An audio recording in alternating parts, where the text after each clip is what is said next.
రాజన్న సిరిసిల్ల జిల్లాలో డ్రగ్స్ రహిత తెలంగాణ లక్ష్యంగా భారీ అవగాహన కార్యక్రమం నిర్వహించారు. ఈగల్స్ ఫోర్స్ ఆధ్వర్యంలో జరిగిన అంతర్జాతీయ మాదక ద్రవ్యాల వ్యతిరేక దినోత్సవ ర్యాలీని ప్రభుత్వ విప్ వెమ్లవాడ ఎమ్మెల్యే ఆది శ్రీనివాస్, జిల్లా కలెక్టర్ గరిమా అగర్వాల్, అదనపు ఎస్పీ చంద్రయ్య జెండా ఊపి ఈ కార్యక్రమాన్ని ప్రారంభించారు. విద్యార్థుల అవగాహన ప్రదర్శనలు ఆకట్టుకోగా డ్రగ్స్కు దూరంగా ఉండి తమ భవిష్యత్తు లక్ష్యాలపై దృష్టి పెట్టాలని ఆది శ్రీనివాస్ పిలుపునిచ్చారు.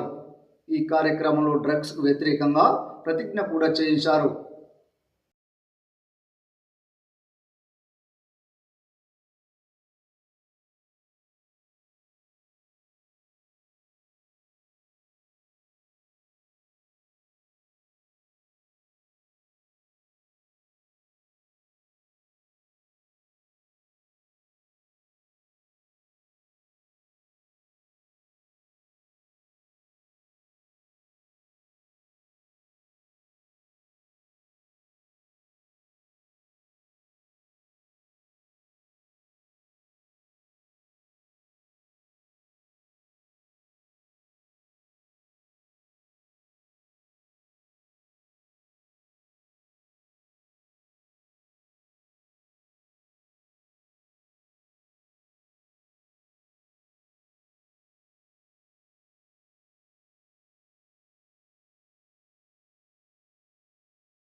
బాబు రిస్క్గా ఖర్చు ఈ సమాజంలో మారుతున్నటువంటి కోపట్లు ఏవైనా అనంతరం దారితీసే విధంగా వెంటనే వాటిని అధిగమించినప్పుడు ప్రత్యేక ప్రణాళిక ద్వారా ఎప్పటికప్పుడు చక్కటి నిర్ణయాలు తీసుకుంటా ఉన్నారు.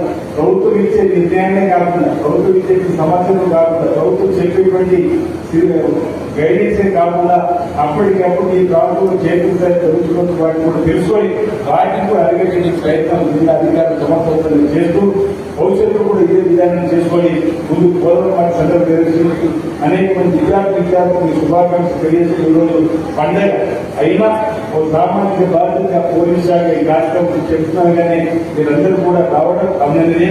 మీ అందరూ కూడా శుభాకాంక్షలు తెలియజేస్తున్న పేరున అందరికీ నమస్కారం.